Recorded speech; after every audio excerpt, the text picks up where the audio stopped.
Move over, kids. We are live on Saturday night. I always want to do that Saturday night intro. We should have skits and then be like, it's live Saturday night podcast on Move Over, Kids.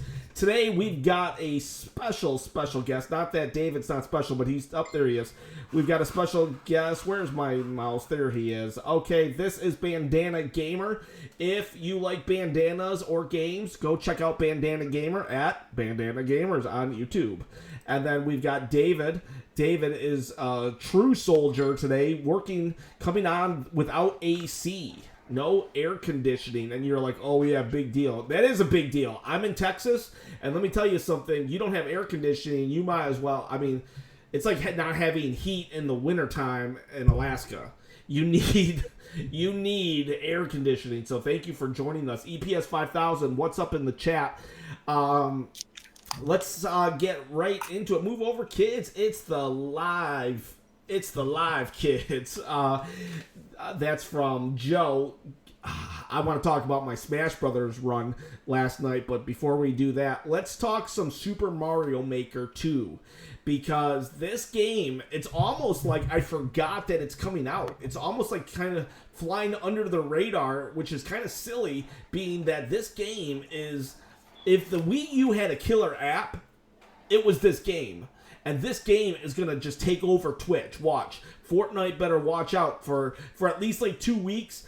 People will be just bombarding Twitch with Mario Maker levels, and it's going to be really, really cool. I'll do that too. Maybe on Friday I'll go to Best Buy early, pick up a copy, and then do maybe I'll have like the chat, do a live creation of a stage. I have no idea whatsoever. But what are you guys excited? Is it a hard pass? Do you just want to play the games?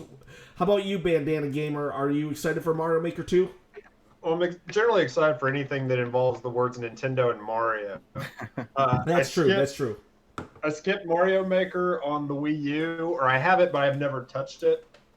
This is probably something I'm not going to pick up immediately, but it's something down the road, and I love seeing more of the creation tools and the programmer stuff coming in game form.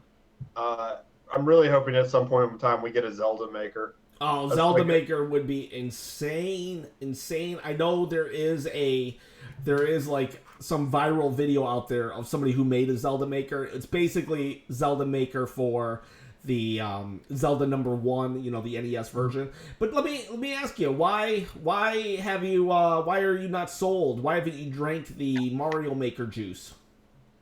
Why am I not?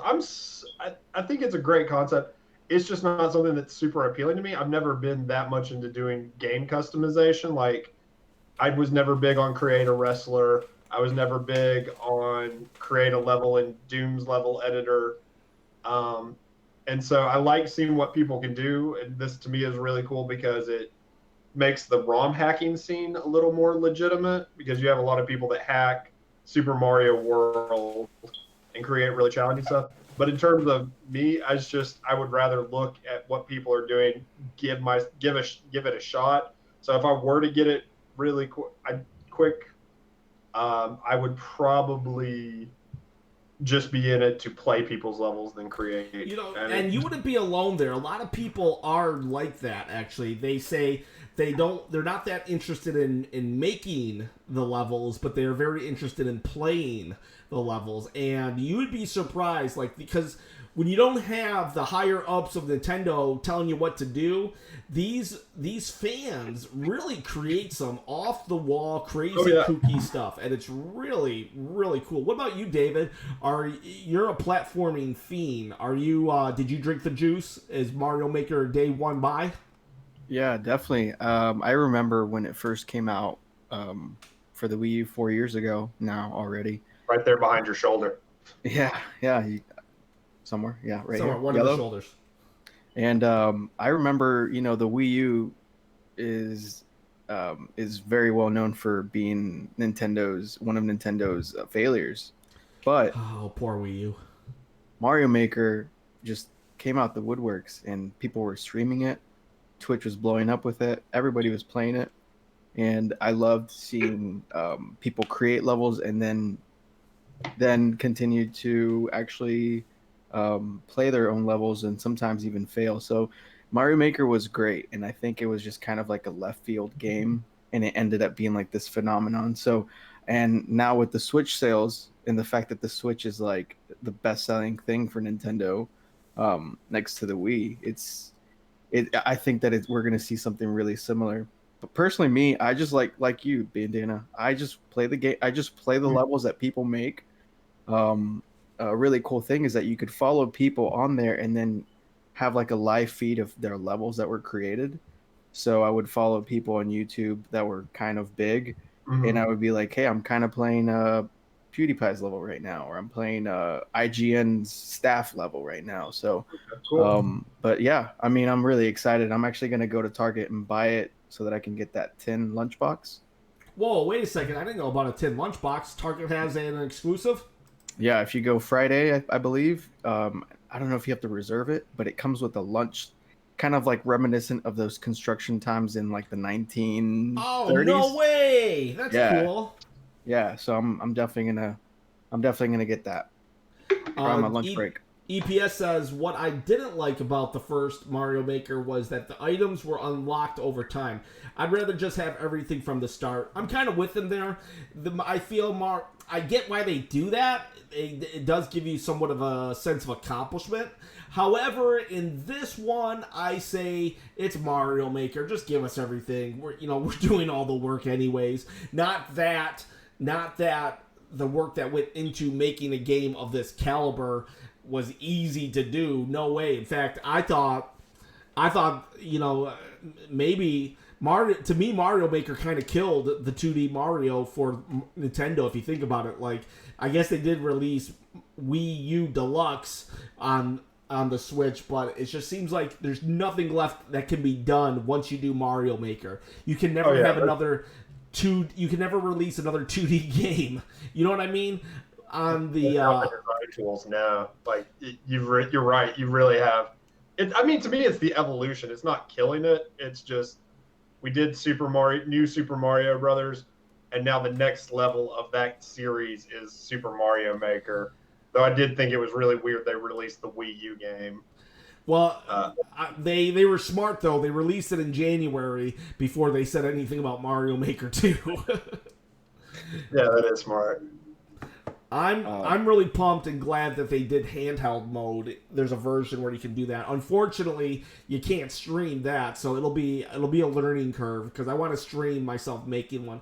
You guys don't know this because you're not like dads, but one of the best features of Mario Maker is that you can make a level that's tailored towards little kids. Because people like always are trying to figure out, how can I get my kids into games? And today, you don't know if the game is going to be on the hard level as Cuphead or easy, like, I don't even know what easy game out right now. It seems like hard is the new easy. And it's like you can make a Mario game that is like for 4-year-olds, a Mario game that's for 6-year-olds, and you just make it harder each time they pass it. So, and you can make it easy, you can make it hard, you can do whatever you want. And that was a way that I got my oldest son, who's 6 now. I got him playing his first round of games was pretty much Mario Maker levels that I built. Pretty easy, but still, every once in a while there'd be a wall or something. So I do recommend it for parents. Actually, I put it on my top 5 games to get if you're like a parent of younger kids. Did you ever make any underwater levels? I don't think you could make underwater levels. Could you on Mario Maker Wii U? I think so. Yeah. Could you? I don't know. If you could, I did. I can't remember, to be honest. I remember playing one. I don't know if that was just Super Mario Brothers the original, and I got it confused. But yeah, maybe. Who knows? But I'll make underwater levels. I'll make everything. Like now, my 6-year-old has beaten the first Mario game, the actual first Mario game. So now I can go a little harder on him. I'll have to go easy on Cornelius, who's still 4. But what are you hoping for the most, David, from Mario Maker? as far as like features or from what you've seen, if you could add some, because downloadable content's coming. So if you could add some downloadable content. I think what they did in the first one that I was really pleasantly surprised actually was uh, they kind of had like an advent calendar feature where every week there was this new sprite that you could collect. Do you remember Oh yeah, that? yeah, yeah, yeah.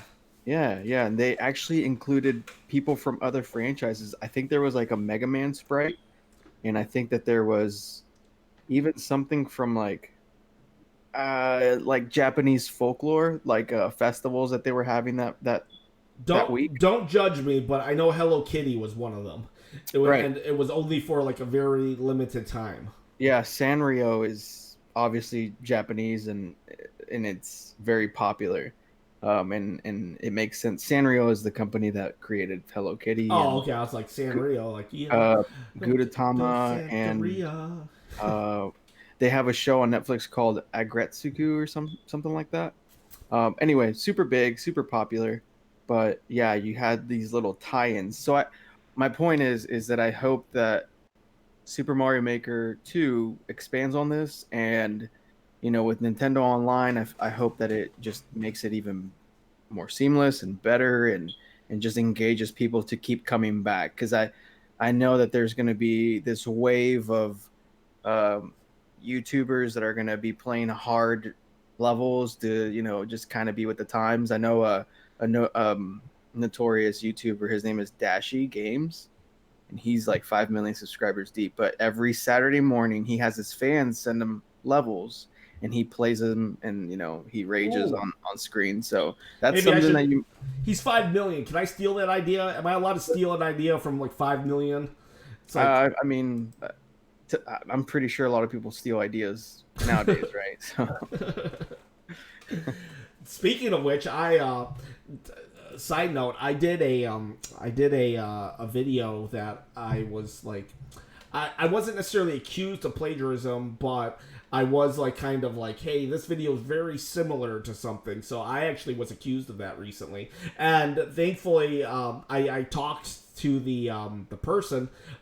I had a back and forth chat because, in my opinion, if you try to dodge those kind of bullets, it's always a little fishy. When someone's like, "Oh no, me," and they get offended. When you're offended that you stole, that someone's accusing you of stolen, and maybe not even accusing, but just asking you politely. I get a little suspicious of people who get offended when they're asked, "Did you watch this video before you did your video?"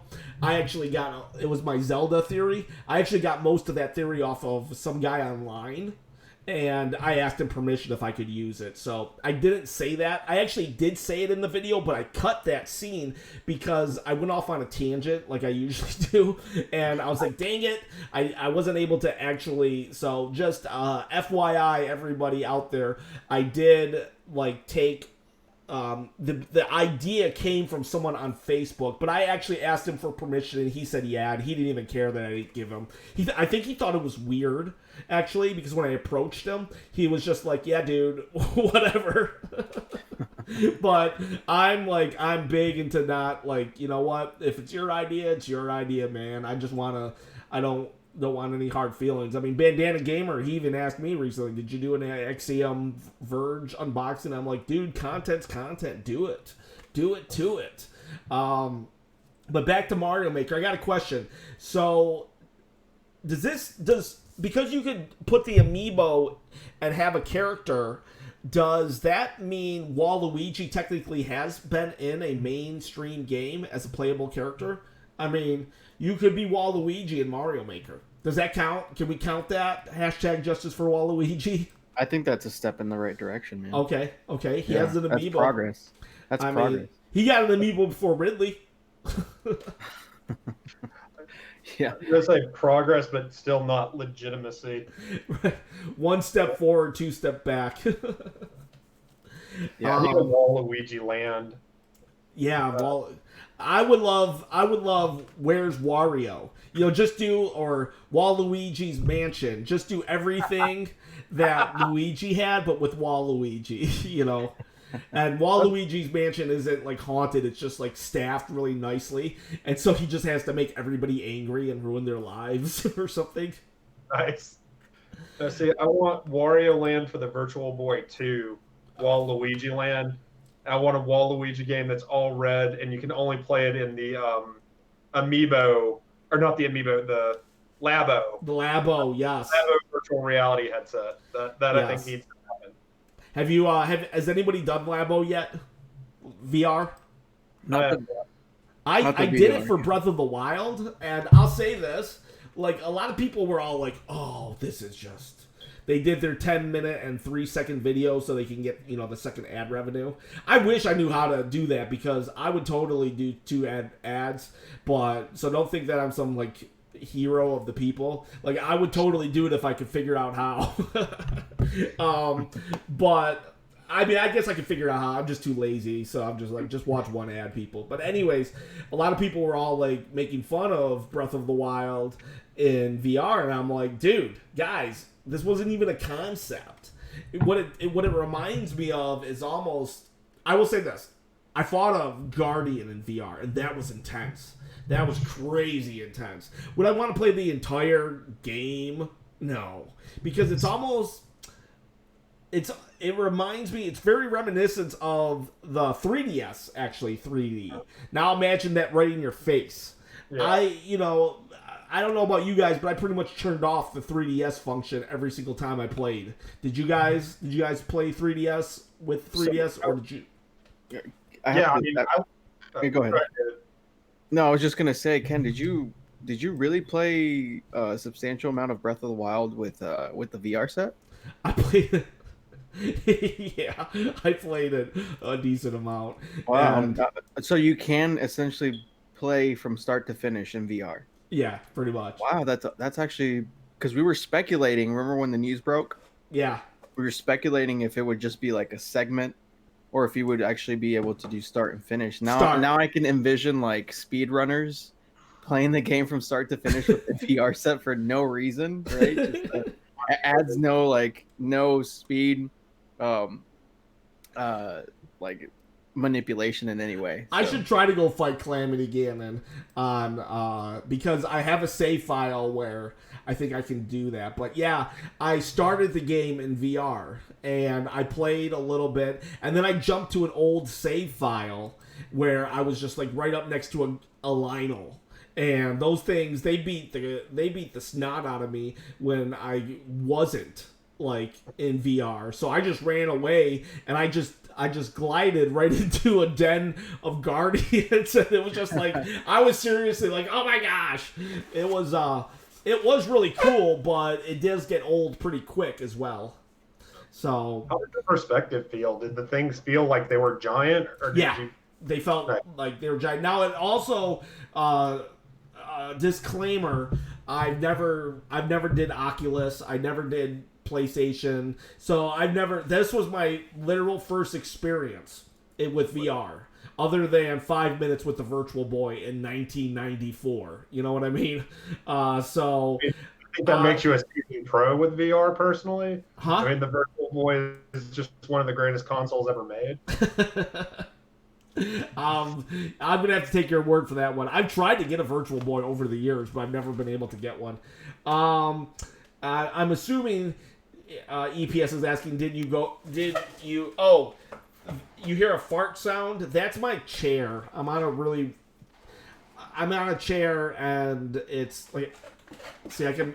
Yeah. You don't have to hide it, Ken. Just own it, dude. Yeah, just own it. Be proud. Be proud. Well, you have No, the chat I would say I'd at least blame somebody else. And like the dog, there's the dog right underneath me. So Zelda VR was pretty cool. I wonder if they'll have VR mode in Mario Maker. What do you think? Could we have I'm thinking so. It's really hot right now. I mean, both things are really hot in terms of like the Nintendo umbrella. VR just came out like not even a month and a half ago, and Mario Maker is the latest release, so it just makes sense. I think, if anything, it'd be cool to play the game in 3D. Like if you're actually in Mario's perspective, that'd be pretty. Yeah, I want first person Mario. Yeah. Everybody's saying, sure, Ken, sure. Well, excuse me, princesses. And Isaac, you're late. Don't worry about it, my man. We're just glad that you are here. You guys like the new setup? This is kind of the new setup. I'm not 100% sure.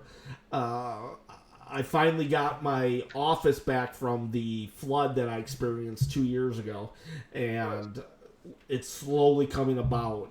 I didn't have as much Zelda stuff, though. I didn't have floors, but I kept buying Zelda stuff. That's first world problems, guys. First world problems. Priorities. Priorities. I think if I was Metal Jesus, I'd be asking for Patreon money to fix my floors. Ooh, I'm not allowed to say that, am I? Sorry about that. So, David. Yeah. Talk to me. What's up? What's going on? What's going on in the world of David? Just in general? In general. I decompressed from our trip last week, man. That was I bandana gamer. I don't know if you met, but I don't know if you knew, but Ken and I went to E3. Real quick, let me pictures. time out before we get into that. Time out. Nick is asking which of the Guardians is the hardest to get. All of them are at Best Buy. They restocked every single one of them. So none of them are hard to get anymore. They were hard to get, all of them. There wasn't one harder than the other. So if you want right now, just buy all four if you don't have them. Anyways, yep, we were at E3. It was fun. It was exciting. And David got to meet all of his heroes. Right? You met all your heroes, David? Yeah, quite a few.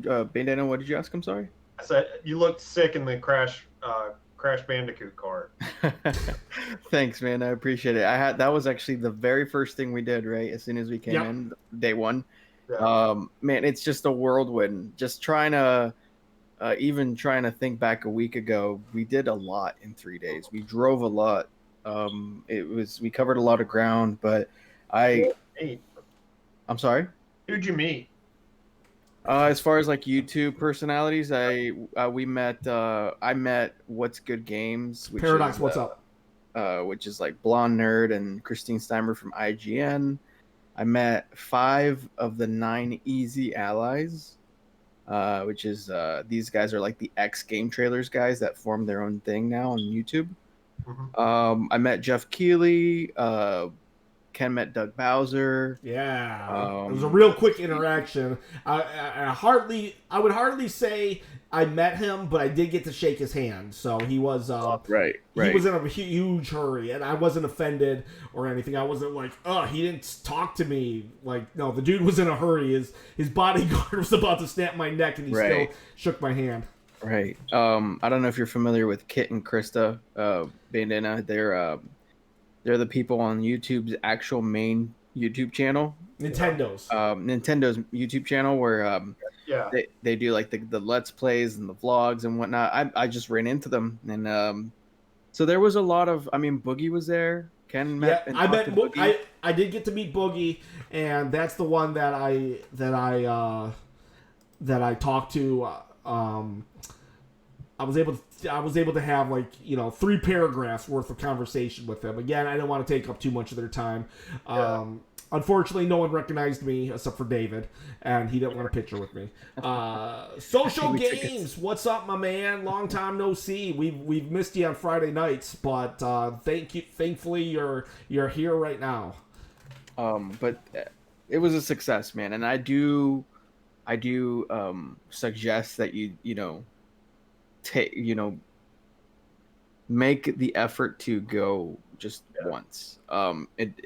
It's an experience, but there does take some planning, so just kind of plan ahead as far as logistics go. I'm gonna do a YouTube video on planning it, David. I think I see a lot of mistakes that we made and a lot of successes that we had, and I could see I think I'm gonna make some kind of video on that. What was I going to say? I had a question, but I forgot the question, so I guess I don't have it anymore. Oh, and get there early as well. The lines for the main attractions, Link's Awakening was definitely the hardest thing to get into as far as Nintendo goes. Oh, guess what, David, and this is interesting for everyone. I think it's interesting. Nintendo, what they did was this on day one. they said you could play like 7 or 8 games, 8 different games, right? And they lumped them all together. Link's Awakening was not one of their tent poles games. It was not. They had Luigi's Mansion sectioned off. They had Pokemon sectioned off because they felt people would want those games so much that they had to separate them from Marvel Alliance, Dead by Daylight, Resident Evil. But they did not have enough faith in Link's Awakening that on day one they actually lumped it together. I can prove it too. Not only because someone told me, but I have physical proof as well. So it's just weird that even after the success of Breath of the Wild and all the hype around Link's Awakening coming out, that they still did not have enough faith in it to lump it be alone. And on day 2, they realized that everybody was just standing in line for Zelda, so then they separated it. But on day 1, they thought it was equal or on par with Marvel Alliance. And I'm not saying Marvel Alliance is a bad game by no means, but it's like, come on, it's Zelda. And Nintendo is just like, oh yeah, people will be just as interested in Dead by Daylight as they are Zelda. Isn't that weird? Like, yeah, that's very weird. Right. I could see how they tried to advocate the other games that weren't on the spotlight a little bit more, and they grouped them together for, like, what was it, 8 games total? Yeah, I'll show you the proof. You just keep talking. Yeah. I don't know. I'm sure you're aware, Bandana, but Resident Evil 5 is coming to the Switch. Like, that's something. We played co-op, Ken and I. Yeah. And it was definitely, on his end, it was more anxiety, full of anxiety. But yeah, we were playing the co-op, and I was Evil. I was a double-edged sword for Ken, because I was like, okay, this is what we're gonna do, Ken. But at the same time, I was like, Ken, how could you not do that one thing that you quickly learned on the spot, right? Yeah, he kept like, stay there, give me this, give me that, take this. I was really surprised by how much attention they gave the ports of Resident Evil 5 and 6. They were good. They were good from where I stood. That's cool. I wasn't expecting a port to get the attention. Like, I mean, they did the commercial they did for the Direct. I was expecting like them to announce 7. You're right. Because it actually looks like a Victorian home where you kind of most of that takes place in. Yeah. But I mean, that's cool. 5's a good game. Yeah, so 5's. So check this out. This is basically, here's my proof. What will you play? Will you play Marvel Alliance? Will you play Wolfenstein, Dauntless, Super Lucky, or Zelda? They gave you all these options on the first day, and then they eventually just took away this option because everybody nobody would play the other games when Zelda was an option. So then they took it away, and then it became Zelda or other games. So Gotcha. I just wanted to show that there is proof that at one point they believed Zelda to be on par with just Resident Evil 5. And Resident Evil 5, from what you guys just said, it's a masterpiece in its own right, but it's not Zelda. Come on, guys. It's not Zelda. Well, Nintendo. Believe in yourself, Nintendo. I can see how they might have... I mean, at the same time, it's coming off of Breath of the Wild. It's a remake of the Game Boy game. I can understand why they might have made the misunderstanding that it wasn't going to have the impact that it did. Yeah, that's a good point. It's just, do you think that we're due? Okay, so you know how they always say that they have a filler Zelda title in between the major titles. Do you think that, right now we see Link's Awakening, then we'll see Breath of the Wild 2. Then after that, do you think we'd see another filler, kind of like a remake of like Oracle Seasons and Ages or something? Ooh, Oracle Seasons were not even on my radar. Honestly, yes. To answer your question, yes. But if I could, if Miyamoto were to, ask me, and after I fainted and woke up, I would say, can you just give me 4 swords? I really want to try 4 swords again. And hoping that with some online play ability. And then I would also ask for Skyward Sword. One of the 2. What do you think about? What about you, Bandana? What would be your pick if there was a filler title in between? The Oracle series would be awesome though. I mean, the Oracle series would be awesome. I'd be curious, like, how they have to engage Capcom, because Capcom, Yeah, that's true. Made those. I'm surprised we got this before we got Link's Awakening remade, or not Link's Awakening, Link to the Past. Yeah, I could see that too. I think we're in this interesting space because we have Nintendo consolidated in a way we've never had. Because their portable and their main console are the same thing. And so I'm curious, like, Link's Awakening feels very much like what we would get if there was a DS successor for the DS. Do you guys think we should, if they did Link to the Past, by the way, see you later, Joe, Dangerous to Go Alone, nice, I like that. Do you think they should do Link to the Past in the same art style as Link's Awakening, or just completely ramp up the original? What do you think? Because technically, as of right now, if the timeline is to be believed, that Link in Link's Awakening is the Link from Link to the Past. So, should we get the same chibi? Is it chibi type of style? What would your thoughts be, Mr. Art, David?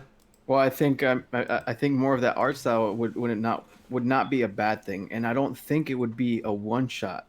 I don't think it's just going to be like a standalone for that art style. I think that with the success that's probably going to happen with Link's Awakening, I could see them being like, hey, we have the assets, we have the engine, we have everything that is needed for a Zelda game. Why don't we remake a Link to the Past with said assets? We don't have to do a different art style. Let's just use this. I could see them doing that. As long as they make his hair pink. Huh? As long as they make his hair pink. Yeah. That weird brownish pink color. Yeah. Veronica David, welcome to the chat tonight. How are you doing? If you don't know who this gentleman is, it's Bandana Gamer. He is filling in. We should have David in our number. Not David. We should have Devin in our number 2. He went to too many games today. A lot of he's rallying for the channel, man. He's out there doing East Coast stuff. East Coast, West Coast. We did West Coast. He's on the East Coast. Where are you at, Bandana Gamer? What city? What state are you in? South. I'm in Atlanta. Atlanta. ATL. I went to a great Power Rangers convention today. Ooh, Power Rangers. Go Power Rangers. Mighty Morphin Power Rangers. Don't quit your day job there, Ken. Oh, I didn't clear my throat. That was the problem. Yeah, definitely need a solo album at this point. I should do an album. That should be one of my things because I sing like the most random stuff. Here we go. We got Zeke. Zeke is new to the channel, or new to chatting at least. So welcome, Zeke. I'd like older games to be remade, but add new surprises in it. Or when you beat the original, you think the game is over and you get an adventure after you weren't expecting. That would be kind of cool. Even if it was just like, I don't know, a quick little mini story or whatever, just kind of like what they did with Zelda number 1 way back when, 1986, 1985, whatever you want to, 86 for us Americans. You beat the game and suddenly you had to beat the game again, but everything was changed. Or Mario Odyssey, you beat the game and then they're just like, go collect more stars. So I kind of, I definitely see where Zeke is coming from. Could you imagine if suddenly they could flip the whole world around? You beat, the spoiler alert, Zelda's not in Link's Awakening. That is the only Zelda game she is not in, and it's still called Zelda Link's Awakening. Now her name is mentioned, but she is actually not in it. So they could flip the whole genre upside down by suddenly you see Link coming to Zelda back, and then that could be Zeke's little extra. You know what I'm saying? So that would be kind of cool in my opinion. So I'm with Zeke. I'm not going to be mad if they don't, but I definitely would be happy if they did. So I would love in a post Breath of the Wild world for them to remake the original. I mean, the NES one, just because that one had the freedom. I mean, honestly, that Breath of the Wild had. Like most of the other Zelda games have been fairly linear, but that one had a sense of freedom that I think was only restored in Breath of the Wild. So I think you could easily use the assets from this new Link's Awakening and make a really cool remake. It'd be weird though, because Zelda number 1 takes place on Death Mountain, and that's pretty much it. Yeah. Do you think that it's, since we're talking about pretty much, we're going down the line of Zelda games and we're talking about remakes and listen, I mean, my favorite, and I know it's a very cliche answer, but you know, it is like my first Zelda title is Ocarina of Time. I mean, do you think that is worthy of a remake? Do you think that they should just leave, in my opinion, perfection alone? I mean, what do you guys think? I'll let Bandana Gamer go first. I mean, they did a really good job porting it to the 3DS. I'm not sure if really, I don't know what you do with a remake of that, honestly, other than up-res the graphics. Or maybe like a, sorry, what I'm asking, let me rephrase that. Like what I'm asking more of like a reimagining, kind of like Final Fantasy VII now, they're going to include things that were cut from the original, you know, that kind of thing. Do you think that they should do, my answer is yes. Do you think that they should do that though, as far as, because it's like one of those, it's like a Half-Life 2, it's like a Final Fantasy VII, right? It's like those upper echelon games. Do you think that it is worthy of a reimagining? There is some stuff that was cut from Zelda for sure. In fact, I found an old like CD that came with some video game magazine, and it had a trailer for Ocarina of Time when it was still named Zelda 64, and some of the positioning of the bosses were different, so they're definitely, and it's on the channel if anybody wants to search it out, but there's definitely stuff that was different. And at one point, I believe the Triforce actually made an appearance in the Lost Forest, but it was completely cut. It was in the demo stages. I'm not 100% sure. I'm sure EPS 5000 will be able to correct me in a little bit, but and I don't say that in like a mocking way. I say that in a true way. EPS 5000 is like a walking encyclopedia when it comes to video games. But I would love that. I would absolutely love it. But my only fear is then I'm a big fan of canon. You know what I mean? And if you're like, does that make the one game cease to exist if you add stuff to it? So I don't know. It's one thing to add stuff after the game is over, like Zeke was saying, because then it's just added to the mythology. Now you have after credit scenes. But to suddenly add, I don't know, even a new dungeon, which they did with Link's Awakening DX, to add something new or more storyline that would affect. Well, there's a theory going around. Well, I mean, the game's been out for over 20 years, but there's a theory that there were, and I don't even know if it's a theory. I'm pretty sure there definitely was, but there were dungeons cut from Ocarina of Time. There was supposed to be like a light dungeon that is actually like takes place at the Temple of Time, similar to what you see in Twilight Princess whenever you go to the sky section. It's not necessarily called a light temple, but it really does have light qualities where you're in like an angelic area. You're double hook shotting to like things on the wall, and then the enemies are very reminiscent of like knights in armor kind of thing. I think that they from the cut content from Ocarina of Time, I think that when they were doing Twilight Princess, they definitely, I think, pulled some inspiration from that, if it makes sense. If you were to check it out, you'd really know, you'd really kind of see what I'm talking about, because I don't know when's the last time you guys have played Twilight Princess or even Ocarina of Time, but I remember it vividly. It's probably one of my favorite temples on there. But I remember that double hook shot. That freaked me out, man. I'm afraid of heights. right before the boss fight, there was this really, really hard to beat knight with like a huge Megaton hammer or whatever you want to call it. But my point is that personally, I as much of a purist I can be, and as much of a nostalgic I can be, I do like reimaginings because all of a sudden you have your technology has increased, your budget has increased, and especially if they brought on the original director, which I'm pretty sure was Enuma for Ocarina of Time. So I think he did. I think he was Majora's Mask. I don't boy, think. it's probably Koizumi then. Koizumi, the guy in the direct, he actually got his start with Zelda. Nice. But I think Miyamoto was still at the helm of Ocarina of Time. Of Ocarina of Time. Oh, that's a pretty taxing thing for he's 60 years old at that time, right? He's not that old, dude. What do you think he is? 90?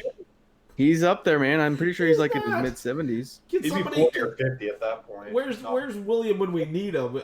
He is not. You see that bright smile? He's 66, so he'd be 46. Okay. Yeah, he could do that. The Japanese, like, if the Japanese weren't so like, I'm gonna up there.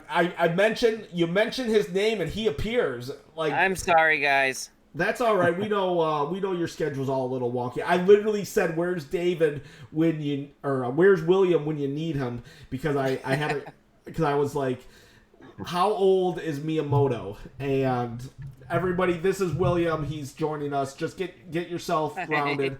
And we're talking. I was saying, if the Japanese weren't so like, oh, we're 60 now, guess we gotta die, they would be working more. Miyamoto could probably come up with 5 other franchises if he wasn't just the face, because that's what he is now. He's just kind of the face, and he kind of helps people along with their imagination. It seems like I was gonna guess his age, and I would have been off by a year. Off by a year. So what do we got? 66, right? He's 66. Yeah, I think Bandana told us a second ago. So, Yep.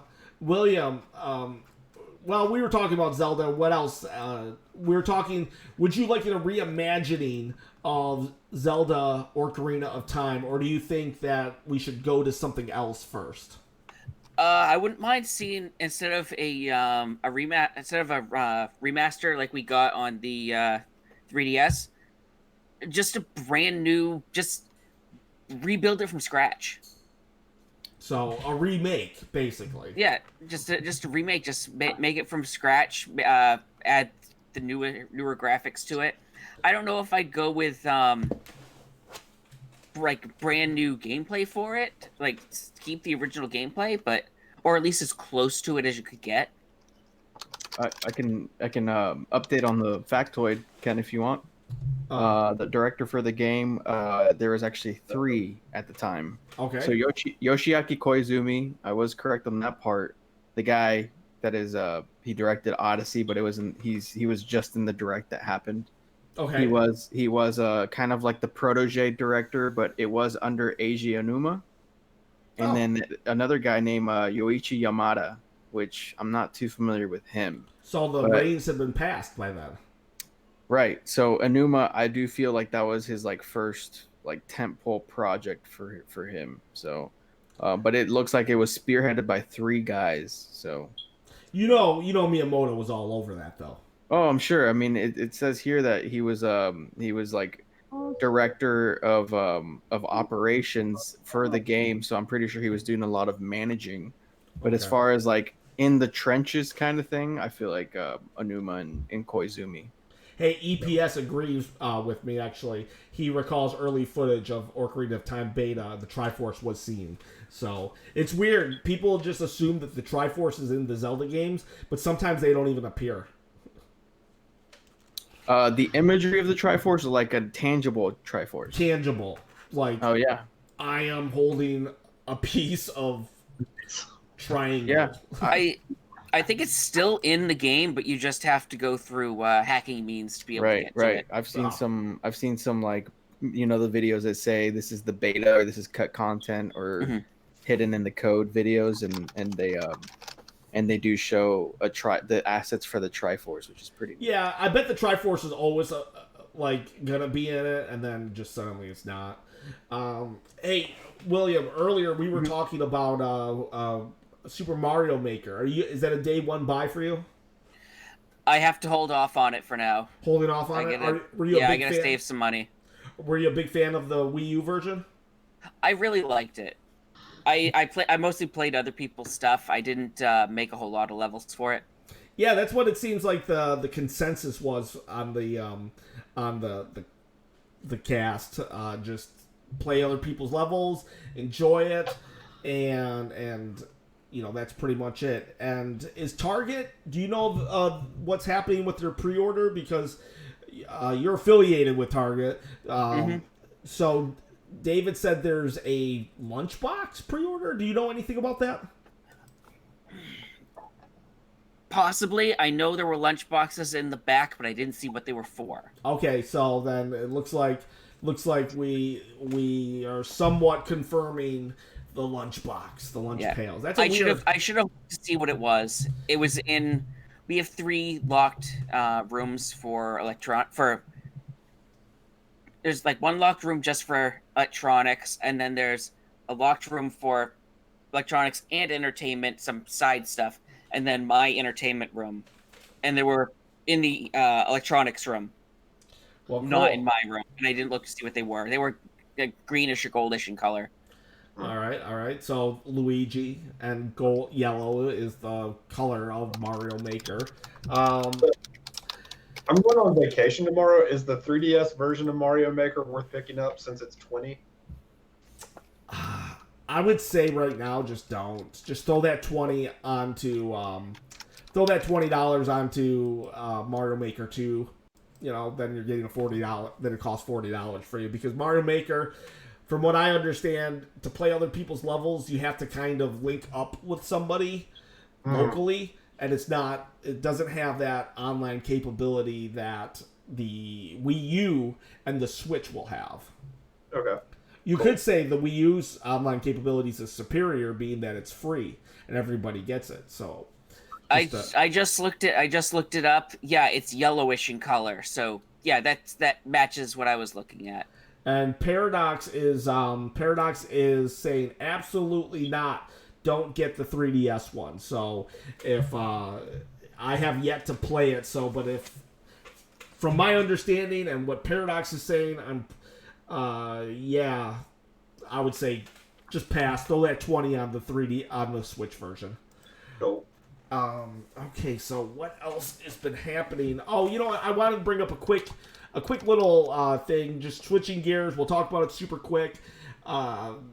We got like 6 to 12 people watching this show, but if somehow, some way, there's this dude named Etika watching, dude, I don't know what's going on with you, but it's not worth it to throw it all away. Just you know what? Get the help you need, bud. YouTube, it's just YouTube, man. I hope this is a YouTuber who's for the last 6 months might have been struggling with some stuff. I get it. I've struggled with some stuff. I might be a small no-name channel, but as one human being to another, it'll be all right. And I hope that I hope that you are all right. If anybody wants to add to it, go for it. But just as from one human to another, dude, just YouTube, it's not worth it, man. It's not worth it. Well, you're gonna make it. You just got to be positive and get the help that you need on one way, shape, or form. And I have no idea what kind of help that is, but if you are one of the 6 people watching right now, feel free to reach out to me. But I doubt that would be the case. Feel free to reach out to anyone. So let's talk something else. Let's move on. William, what about you? Do you got anything you really want to throw out at us? Anything newsworthy happening this week? I haven't really seen much. I did go look for Mario Maker 2 on the Target website. Pre-orders are sold out on the website. I was looking to see if I could get my hands on the lunchbox or something. Yeah, now I wanted to. But that sucks. Pre-orders are So you're not able to get the lunchbox no matter if you It's there it's first. supposed to I bet if be you it's go supposed to be in. a pre-order item. I bet if you go in, they did that with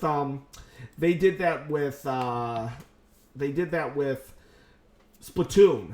Like, it was a pre-order item, but you went in and you could get the gun still. The Yeah, gun. it's like Devin.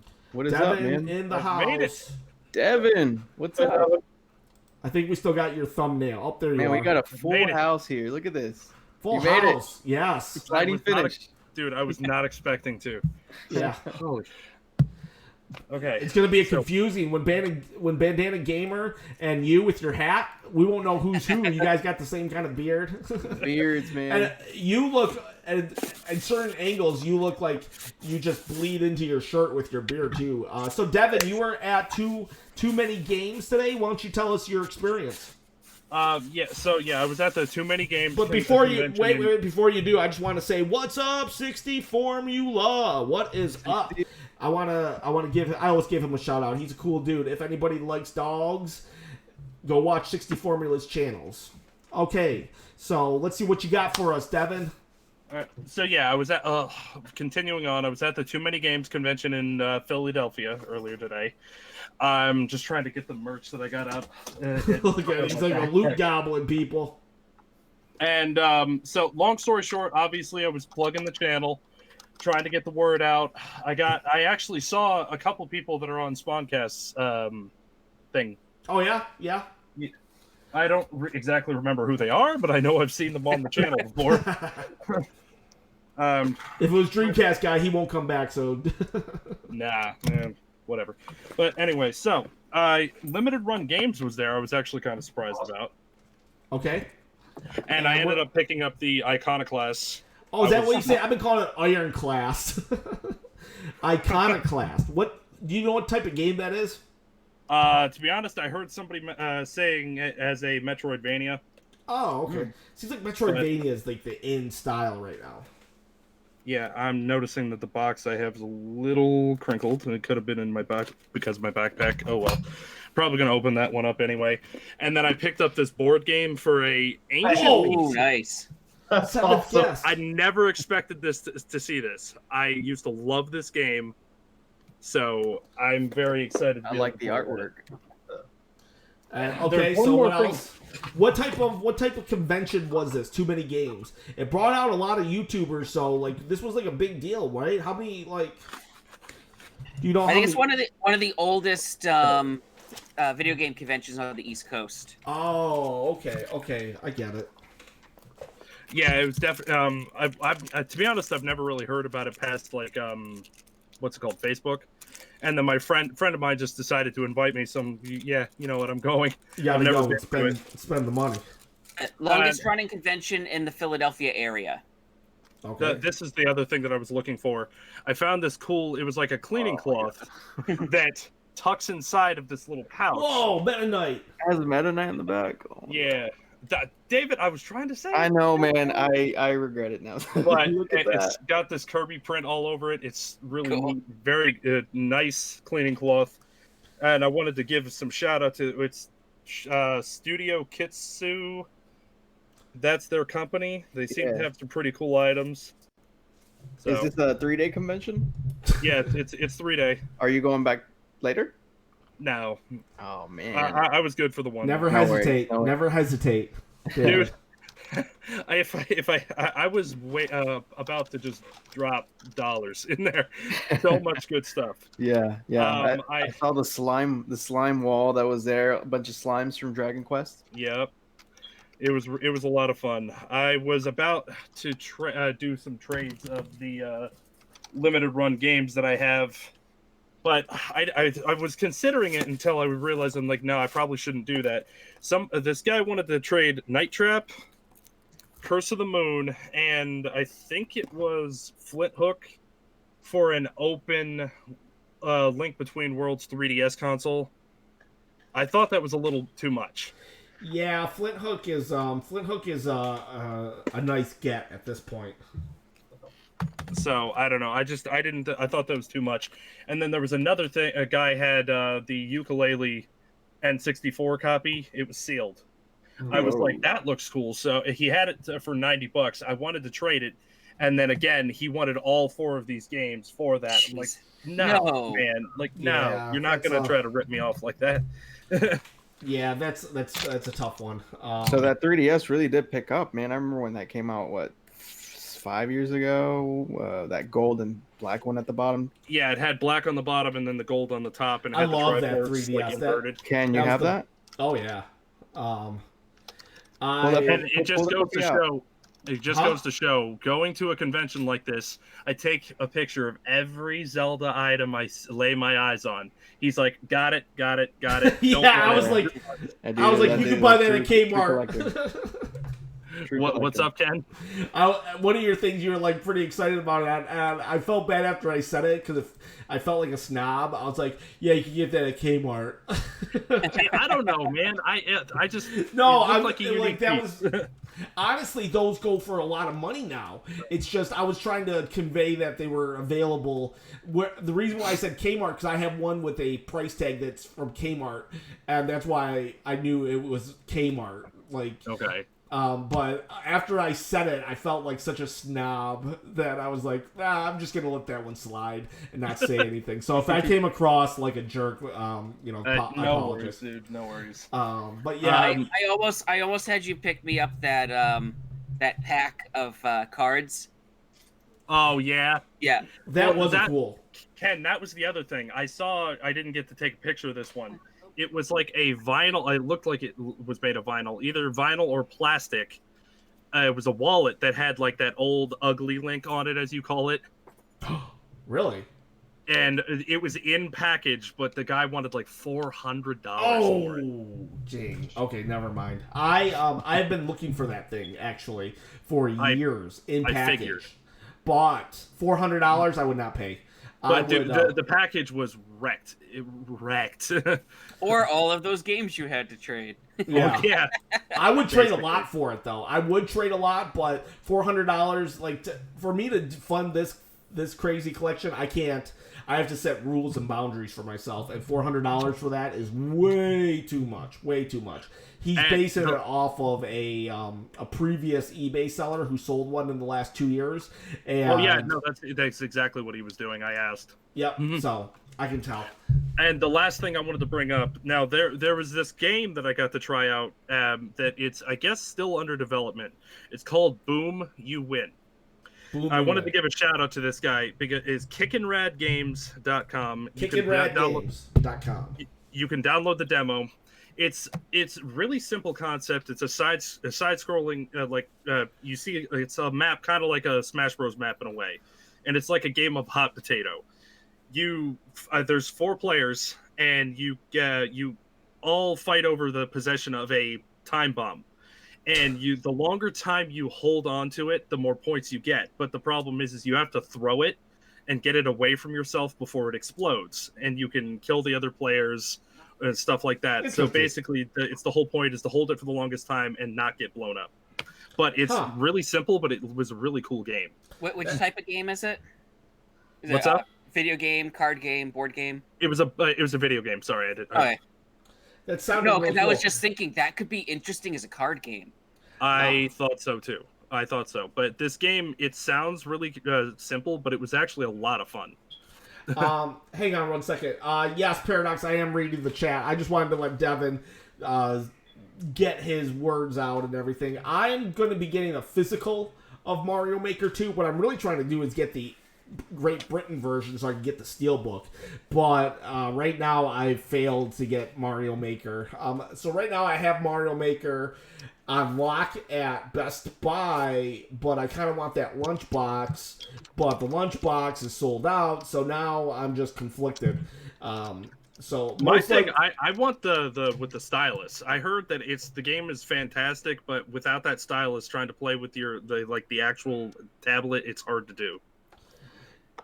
I have no idea. They barely mentioned it at E3. It was just like, oh yeah, Mario Maker, June 26th. In fact, it was last night on Smash, people reminded me that it comes out next week. Speaking of last night on Smash, dude, David. What's up? Talk about my performance on Smash Brothers last night. Yeah, Ken was on like a little hot streak. Dude, a hot streak. I won 5 in a. I won 6 out of 7 games. That you played yesterday? Yeah, I won 5 in a row. I lost number 6, and then I won 7. Mm-hmm. Yeah, it was good stuff, man. It was pretty exciting. Yeah, dude, I was like way better than you, right? Yeah, man. Definitely. I had a little hot streak myself, but I just wasn't in my element, dude. I had family over. We were just kind of hanging out on the couch. Hey, my kid kept walking in, and I still won. Oh, was he? Yeah. Oh, it's cool, man. I'm not making excuses or anything, you know. Oh, no. It's casual. It's you know, when items are involved, then it's pretty casual, right? Ooh. Okay, let me ask you guys something. Now that we're talking about I don't items. like items either. Okay, but wait a second. Sakurai himself says you should play with items. Why should I stop playing with items if the person that we love says that's how you should play? I agree. He doesn't cater to the competitive scene though. He's said that before. Mm-hmm. So he's more of like just mess around with your family and have fun. Right. But I don't cater to the competitive scene. Like if you look either, at Wii U, he had a for fun mode, and he still included a for glory mode. So he knows that a byproduct of his creation is kind of out of his control. Mm. Hasn't he also stated that it's not a fighting game? Right. Yeah, many times. Right. And Party I'm wondering if that's just simply a mistranslation, because it clearly is a fighting game. It's just not the type of fighting game everyone thinks of when it comes to like everyone thinks of Street Fighter and Mortal Kombat. Yeah. It's not that style. Right. But it is, at its core, it's a fighting game. Yeah. I got the chat. The chat is firing up at me right now. Paradox, man. I know Paradox is coming to rally, dude. I'm on the same boat. Look, as for items, it depends on what you're doing. Like you can have the items, or you cannot have the items, and it's fine. Right. But so EPS 5000 says he doesn't like the items, and I'll tell you what, EPS 5000 is number one. He's always there. Paradox is there many times, and he's saying like if the belt's on the line, you shouldn't have. I was gonna say let's put it out to the chat and see what they say. Items or no? Well, I mean, the mob has been wrong before. well, No. Ken, like Sometimes you a mob mentality can be wrong. You used to do I think the alternating weeks was great. You would do no items, and then you would do items, and that kind of like, because when you did no items, you would have people like drop the nug who would come in and just wipe everybody clean. You know what I mean? But I mean no matter what argument is made, I'm getting the belt. It's fine, It's okay. Well, I mean, it's gonna be back here, dude. Your rules have changed. I have technically won in the past 5 in a row, but you added 2, but it's okay, man. It's fine. Whatever you have to do. Every new year we can add. We can't just stay stagnant. We have to add new rules every year. And when the fiscal year came up, we added two rules. And it wasn't even American; it was Japanese fiscal year. So it's Nintendo owns Smash Brothers, so I went by the Nintendo calendar. Next thing you're gonna say, the wins have increased to 10 because Sakurai's birthday just passed by or something. Did it? As the reigning champion, because I have one more. I'll think about it. Thanks for the suggestion, David. I'll tell you what. Next week I'll go against Sakurai's wishes, and put no items on for you guys. Yeah, switch it up. I mean, I'm sure the sorry, chat Mr. will be Sakurai, like, if you're watching, it's not me, it's them. It's David. It's me. Yeah. What do you think of? Are you a big Smash fan, Bandana?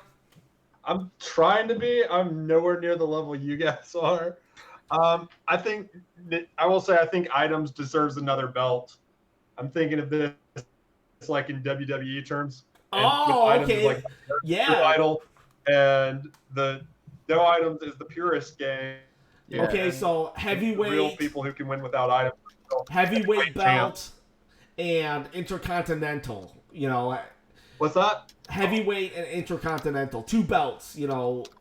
One for the Oh, purists, yeah. one for the. I can I think see it's that. system for two. It's like weight classes in boxing. You've got different belts for different weight classes, and I'm sure wrestling's no different. Yeah, and I mean, they're most likely UFC as well. I'm not 100% sure about UFC, to be honest with you. They got a women's belt. Next week remind me, and I'll do no weapons. Just remind me though. I've figured out the stage thing. That was my fault. Last night, I kept complaining. Take whoever you are. Take off your favorites. And it was me. I was the problem. And I think you still have it to where it's only Battlefield. Is that what you want? Just Battlefield, or no? I just don't know what I'm doing. Yeah. Just make everything turn light, because I think everything was grayed out. Yeah, Paradox was like on top of me the whole time. He was like, "Dude, I think it's you," and I'm like, "No, Paradox, it's not me. It's not." And then when I did stop everything, and I was like, okay, it was me. Sorry guys. Then I grade everything out, and he's like, wait, you just picked nothing. I'm like, oh, that won't matter, and it totally mattered. Paradox, I love the way he puts it. He's like, items and no items, one for the pros and one for the chumps. Well, the pros will be the people who can handle the items, because if you can handle anything thrown at you, it's like war. You got to be prepared for everything. That's all I got to say. I'm prepared. I'm sorry, Paradox, that you stepped on a couple landmines last night. I totally won cheap. I'm not even sure if I won one match with skill. Actually, no, I did win one, and I actually used an item to do it. I think it was against Calf. There was a point where there was a fake smash ball right next to him. I just kept shooting it, knowing that it would explode, and I figured those fake smash balls. He was closest, I figured, so I did win that one out of skill with items. But David, sorry, man. I do want you to get that belt one day, but I just don't think it's going to happen. So I do apologize about that. I wish I would have never came up with this, because I feel bad every week when you don't win. Yeah, I think it really stings when the rules are changed, in transit. There I think were that's no when changes. it's like, just had the belt, but the fine print, Ken's fine print was just kind of snuck in, But it's okay, man. It's all right. David is the GOAT, no items. I don't know about that. We'll see. We'll see next week, Courtney, if that's the case. That's two people. 60 Formula said I'm also the GOAT, so it's cool, man. 60, if you're in there, chime in, dude. Vouch real quick. Paradox, I think had your number last night. I think it was basically I was just hopping around. Paradox would take care of everybody, and then a bomb would go off, and Paradox would die. Let me explain. You turned it all off, so I think defaults to Battlefield. Not mad, just want you to see this. I'm sorry, and I don't mean to laugh. I laugh as we're all just all good fun, man. There's no hard feelings or animosity here. I mean, you just know that it's like Mario Kart and Mario Party. It ruins friendships, but right? Yeah. Everybody has an experience with that as a kid where there was that one board in Mario Party that just knew that there was going to be some clashing at the end of Mario Kart. I never played Mario Party. What? Yeah. Whoa. I don't really have a lot of people to play games with. Everybody stop talking. It was like, what? Yeah.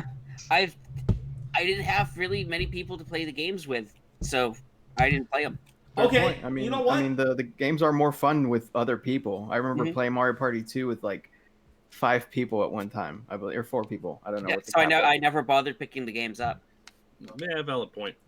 You want to know something? I'm glad, actually, that you didn't, because I saw a bunch of YouTubers complaining about Super Mario Party single player, and I'm like, dude, it's not a single player game. Don't complain. Just don't buy it. I remember the complaints about one of the 64 ones where people were having problems with the controller, and they had to get the gloves that you could order. I wish I could get some of those gloves. I think they're going for a lot of money I now. bet they are. Yeah, there was a lawsuit and everything. Hey Riley, what's up, man? Just popping in. That's all good. And I never played Mario Party either. Guess I need friends. ... I've heard the new one is bad. The new one is actually pretty good if you have people with you. That's the main thing. You just gotta have people with you. Mario Party is definitely a game where whatever the first one you ever played is gonna be your favorite. My favorite is Mario Party 4, and some people say that one's the worst. And it's only because that was the first one I ever played. Some people say Mario Party 5 is the best, and I hated that one. So I really think that's the first experience you get. Now, I was gonna... what? 2 was definitely mine. 2 was your favorite? I was going to bring this up, and then I decided not to, but now I'm deciding to do it because William just confessed one of his Nintendo sins.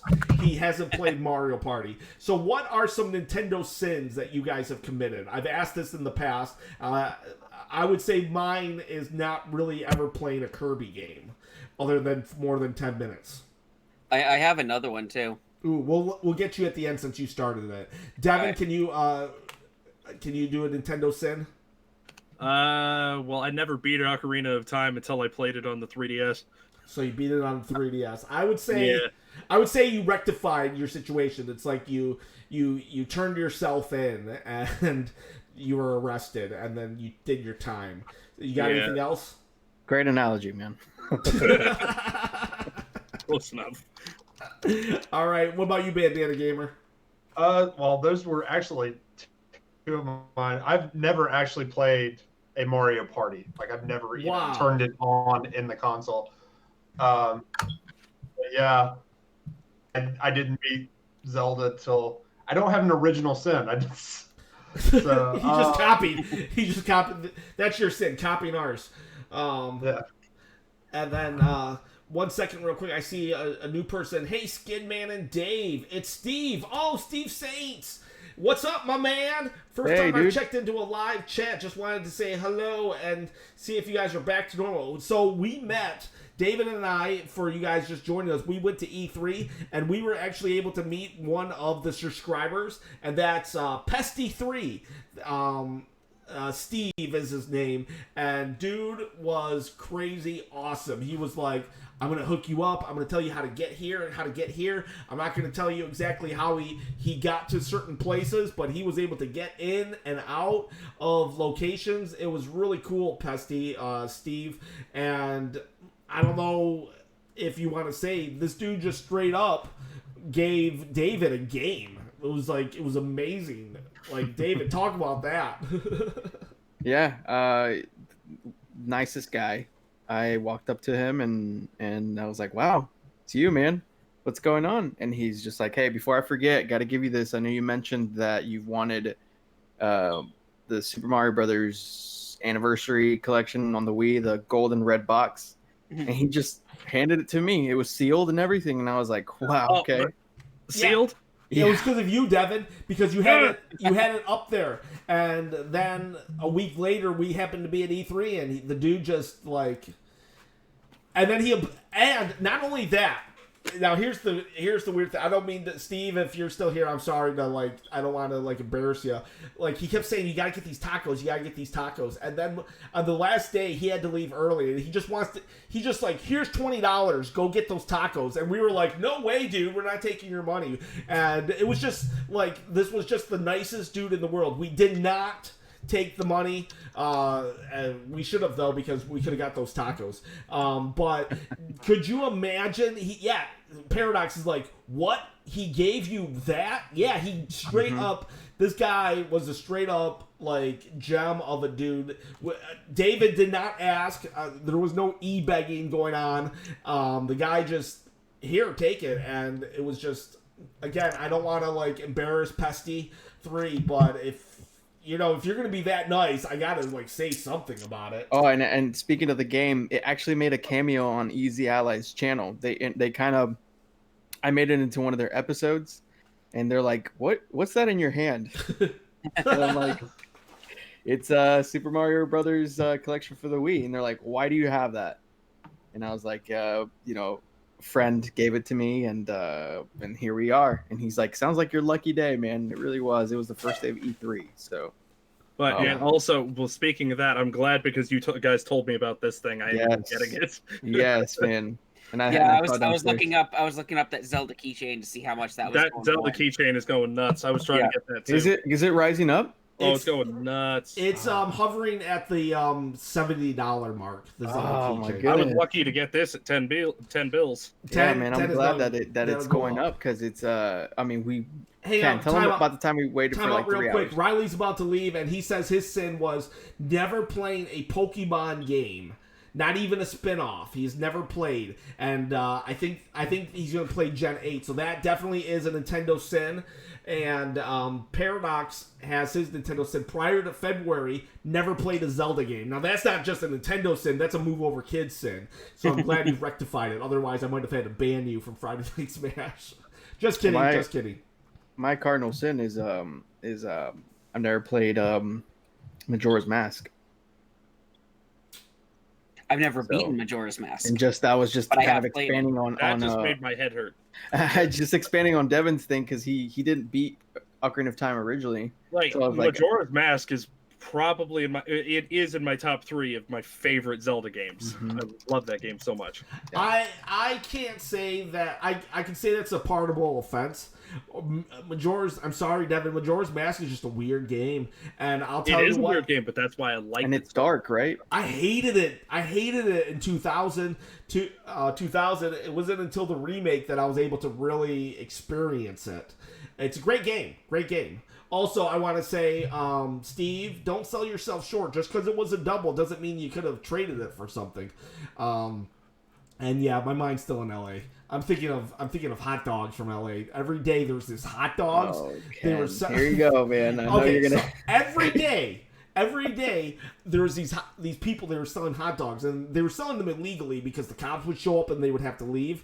But I was like, I gotta get these hot dogs, but I would never have money on me because I only had my credit card. And David one time was like, you want to get these hot dogs, and for some reason I said if we don't get them now, I can't remember if I said we shouldn't or he said we shouldn't, but we ended up going to some after party, and then when we got back, we just couldn't get the hot dogs because the police kept showing up, and dude, I can smell them right now. My mouth is watering. These were the most grandiose hot dogs of all time. Have you guys ever had that? You miss a missed opportunity with a food or a video game, huh? Anybody? Because I think about those hot dogs. I'm going back to E3 next year just for the hot dogs. I mean, I can vouch and say that they're not like life-changing, Ken, because I've had them before. You don't know. You don't know if those were life-changing or not. I don't know, man. I've had bacon wrapped hot dogs before. So. I've now got the old Pikmin 2 commercial in my head. What is it? It's a whole group of little people dressed up as Pikmin, and they're running through, I think it's New York, going hot dog. I remember that. I do not. Ken, I will send it to you. You'll need to put it into one of your next videos where you're showing commercials. Yeah, I need to do another one of those with Jess. What about you, Bandana Gamer? Is there any food that you were out somewhere, like anything you can relate to that a missed opportunity? It could be anything in life. Just most recent one. So went to Disney World for a half marathon, and I was eating at Andy's Toy Box, which is in Toy Story Land. And I was just watching a thing about that today. They had these like really decadent tater tots. I mean, they were just covered, and I ordered them, but I didn't pay enough attention, and I am highly allergic to beans, and so they came with beans on them, and I had to switch out with my wife and have a lovely grilled cheese and tomato sandwich. Oh, and that's the one that sticks with me and breaks my heart. I love it. Yeah, the hot. I feel you, man. I feel it. The hot dogs. The hot dogs are through no lack of trying on Steve's part. Like I said, he wanted it. He straight up pulled a $20. I thought he was the weirdest dude when he wanted to just throw me $20. David said, no. That's David's like, that's just our culture, man. Because Steve's Steve, and he was just a good guy. But we said no, that was just a little. We'll accept a game, but we can't just accept an Andrew Jackson.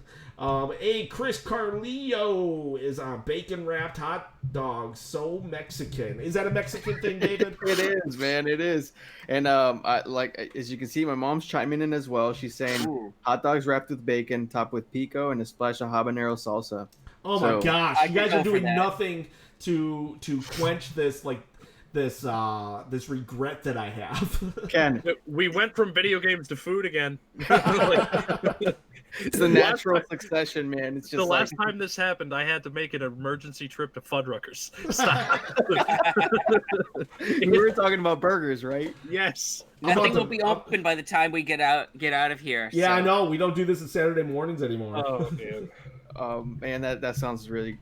Sorry, guys. I have to brag. That's It's like, Ken, that means that next year we're just gonna have to go for the hot dogs, right? Yeah, that's all. That's day one right there.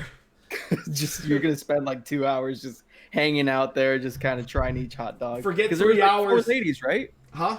There was 4 ladies in Four one... ladies. Every single time the cops showed up, they just packed up and left. Yeah, it was on wheels, so they knew that they didn't have a license to sell in that area, and especially food. There's even more stipulations, but the cops rang their sirens, and we just saw them kind of become mobile and just shoot out.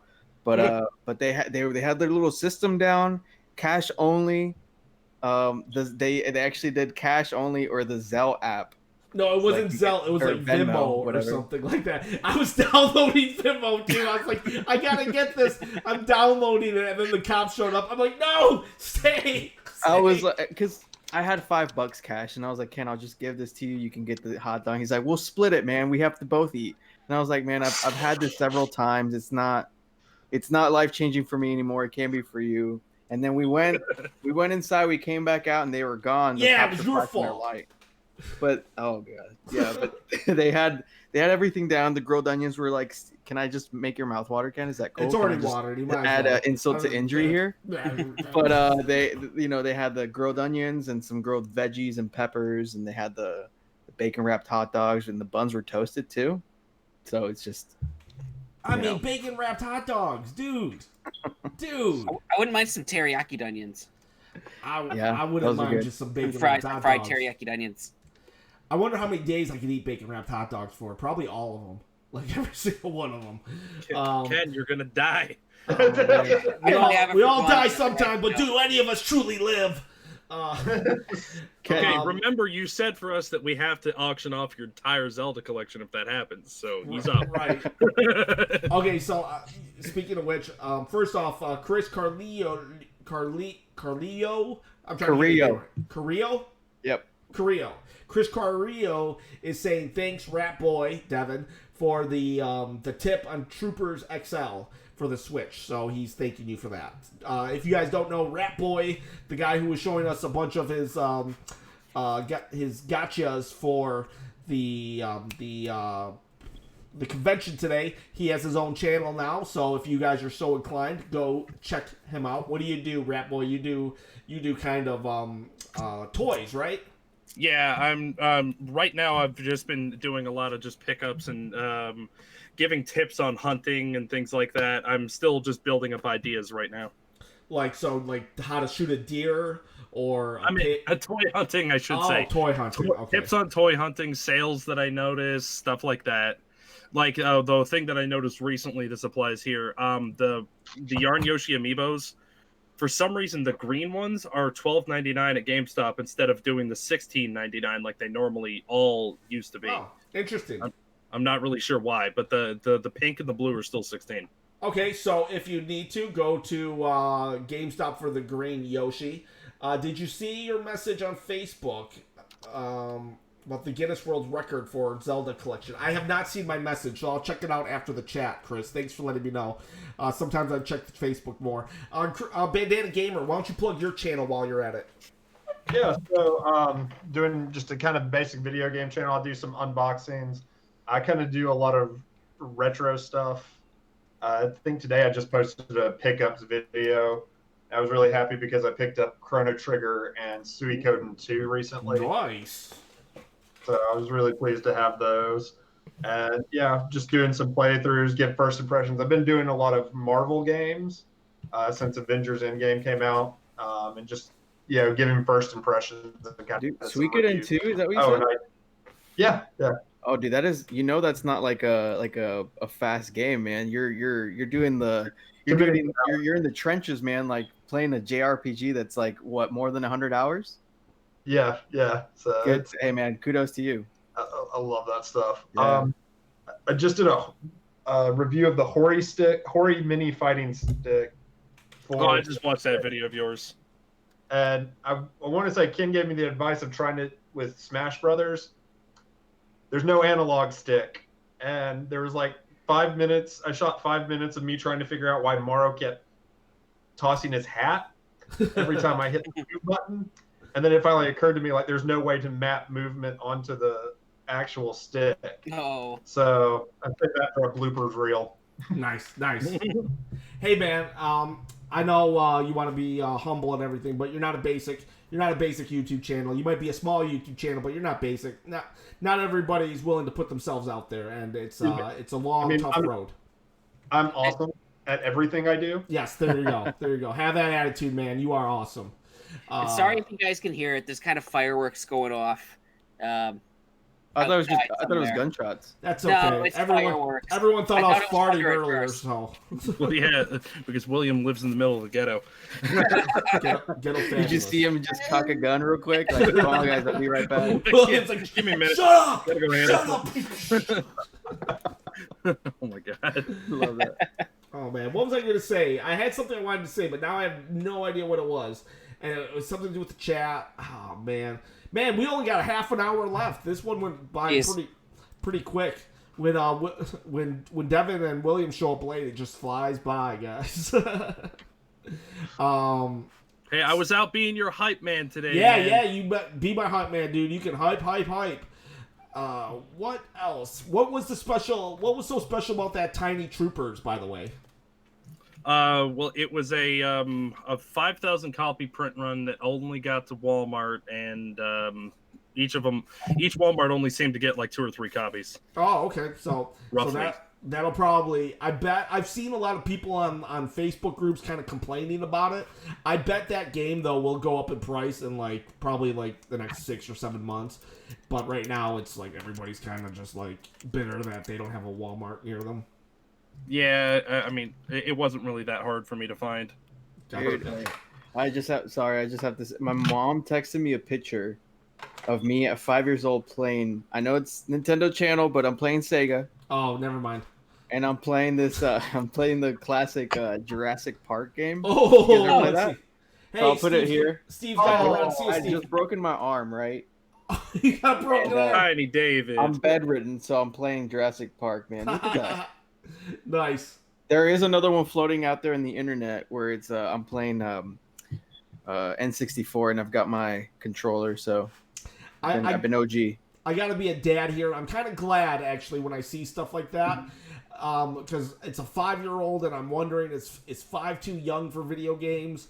And you turned out to be, as far as I know, a halfway decent human being and a smart one at that. I played the Intellivision at 4. Oh, that's a strike against video games. So And what no, I'm was joking. William? What was the extent of the library there? Were there M-rated games for the Intellivision? No, there was no rating system back then. Okay. Yeah, the But rating- no, everything was family friendly on that Okay. system. What are the two? Here's a pop quiz. Devin can't answer though. What are the 2 games that created the rating system? Pop quiz. I know it. Oh, Okay. It was Bandana Mortal Gamer. Go. Kombat, Wait, what? Mortal Kombat, Mortal Kombat and wasn't Night Trap the other one? Night Trap. Yes, Night Trap. Night What- Trap. There's a Night Trap. third game they actually had in those Senate hearings that was a Sega CD game that had a gun. Oh, the Enforcer. Yeah. Oh yeah. Yeah. Hey, Joe Zombie Lieberman was- Zebra. Zombie Zebra. I think I found my name of the night, guys. Zombie Zebra. I love creative YouTube names. Zombie Zebra. I just awed out at out loud at baby David. Aw, there's a zombie zebra out there that stopped eating the flesh of other zebras to awe at you. What can Zombie I say? zebra, you win. Zombie zebra and the Michael cycle are now my two favorite YouTube names out there. Can you just imagine a zombie zebra and how much feared that would be? Or do you think people would fear it? Or do you think we'd just capture it and put it in a zoo? I think it's elusive like a unicorn, so you kind of have to catch it. Catch it. Yeah. Now, do you think the zebra, would it like make other zebras zombies, or could it make anything a zombie? Man, is this the lore you're looking for? Let's see. Yeah, I guess so. Like, cause like, I don't think when in like The Walking Dead, when you bite a dog, the dog becomes a zombie. I think it just becomes food. Dogs Well, I think never everybody get attacked by zombies. Huh? Watch a George Romero film. Can dogs become zombies? Yeah, according to Resident Evil, they Yeah, can. Resident Evil, Oh, man. but That not infamous in- scene. Not in the granddaddy horror films from George Romero. Yeah. Okay, so I think in Resident Evil they had to get creative. So I don't really count Resident Evil as your typical zombie-esque movie, unless it's yeah. Oh I'm not man, saying that's kind of blasphemous for you to say, Ken. I don't know, man. Is Like it? that's like a iconic horror game from the '90s. That it's a game. I will say. tell us about your experience with Resident Evil, the franchise, and I'm pretty sure it was like what, a week ago when you first experienced Yeah, it. that's pretty much it. Like, my buddy Wolf played it a lot, and I was just like, wow, those are, like, really freaky things. And then I just stopped watching it. No, but our co-op experience is what I'm Our referring co-op to. experience was, first off, let me address EPS 5000. He said that he was experiencing that little bit of a handicap yesterday. Part of it, his eye was blurry, so I could tell you weren't on your game. Although I think you did eliminate me at one point, and I was like really upset because I think it was like on my 6th match. I was really upset with you, but in a good way. And then video games to food to discussing zombified striped horses. What's going on? Yes, that's what we do on Saturday nights. You're not going to get this kind of talk on the Spawncast, people. Resident Evil was just not... I don't think it's my game. I don't think I'm like qualified enough. I think that once we give it a good co-op playthrough for the channel, I think then you'd be able to determine if it is your game or not. But full playthrough. If I do a full playthrough, that will have to be locked behind a paywall. Only, and I don't lock things behind paywalls, but it's an 18 or older game. You know what I mean? So I'd have to figure out a way to make sure only my channel's PG. So Sure. Yeah. Yeah, and so I don't know. We'd have to play. It's Nick at night, basically, if we do Right. Resident Evil. Or you could do a disclaimer in the beginning. Hey, parents, viewer discretion is advised. I don't know. Yeah, I'm a dad. I know that the discretion thing is just a bunch of. I remember that discretion thing. I laughed at it when I was a kid. What about you, Bandana Gamer? Were you a big Resident Evil fan? It's something I've grown into. I didn't get into it on the original PlayStation for tank control because of tank controls. But when the remake came out for the GameCube, fell in love with it. And then 4 was a must buy the day it came out. 4 is still one of the greatest games ever made. Oh yeah. I could I don't tell think 4. I could tell 4 was great. Yep. It just I could tell also though it wasn't my type of game. Because my buddy Wolf, if he got it, I could tell when he was into a game, I was like, this is a good game. You know what I mean? Yeah. Yeah. Bandana 4 is up there in the pantheon of like my top 10. Oh yeah. It's just, it combines horror and action so seamlessly, and to be honest, I'm good on smash reveals now that Banjo's in, but I do think that Leon could see like that would be because he hasn't been in a fighting game unless you count Project X Zone 2, but No. it's very minor. But Yeah. he was never in Marvel vs. Capcom. It was Chris. Yeah. It was Chris and Jill in the second one. Right, and Wesker, but it was never Leon, and Leon is so popular as far as like Yeah. characters go. Leon would be a really cool, fast-moving Yeah. punch character. Right. He And wouldn't now, have a sword, which would be great. right. Yeah, there's a rumor of another character with a sword in the game. Uh-oh. Let's just say we're gonna get another sword character. I wouldn't be surprised if we got a Fire Emblem character. Well, What? A Fire Emblem character? What? I hope we get a Fire Emblem character. I won't mention who. I won't mention. Yeah, characters careful. that- No spoilers. No spoilers. Yeah, I won't mention characters that are rumored. And, I might mention it off the air. Yeah, I and won't mention it on the Veronica show. David's mom says that David had to earn his video game time. Good grades, chores, and reading, and a broken arm, apparently. So I added the broken arm part. But When we would play games over at my cousin's house, my aunt would limit us to 5 minutes each. Ouch! 5 like- minutes each. What'd you do? Like before, boil an 5 egg minutes, and and then it then was we done? switch to the next person. 5 minutes, switch to the next person. 5 minutes, switch to the next person. It would rotate like that. Hey, I'll be right back, guys. You guys, David, keep the chat afloat. Yeah. All right. Yeah, but we were also playing stuff like Bubble Bobble. So it would be playing 2 players at a time. So we just kind of swap out who was playing every 5 minutes. Sorry, are you guys familiar with La Chancla in Mexican culture, right? No, I don't think I am. Oh, La Chancla is the flip-flop. Oh. And, if you acted bad, man, that thing was like, Mexican moms have like the best aim ever. Like they were to like throw it and like curve it, and it's like a perfect spiral, like in football. Anyway, How was it pronounced? La Chancla. La Chancla. Yeah, and I wonder if I Chris- should ask somebody at work about it. Chris Carrillo just said, David, did your mom ever throw the chancla at you? And yeah, as you can see, she commented that right above you. So yeah. David. Yeah. Now, right as I think it was when Infinity War first came out, there was a meme picture that got around the internet that said chancla, the Infinity chancla, and it looked like it had like the gems all over it. Yeah. I loved that. That was so funny. That was my mom, man. My mom was Thanos with that. So it was I needed to watch out, dude. So yeah, there was definitely some discipline in my early years for sure. Yeah. And I'm still scared, man. One time she threw one that was wooden, and I was like, oh my god. But Just gonna break something. I'm just waiting to see a shoe fly across your face right now. It's like, oh, curve it around the hallways or something, dude. I don't know. Random task from Austin Powers. Oh, she good stuff. turns into Oddjob. Good stuff, man. Good stuff. What about you guys? Did you guys, like, growing up, did you guys have to do, your set of chores before you could play, eat dinner before you could play, that kind of thing? Nope. big thing was for me was like they were a main mode of punishment.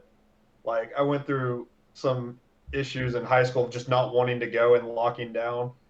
And there one time like all the video games in the house disappeared. Oh my And god. I was then given a list of like how to earn them back. Yeah. And my mom was smart enough that when I earned a console back, it was the one I had the least amount of games for.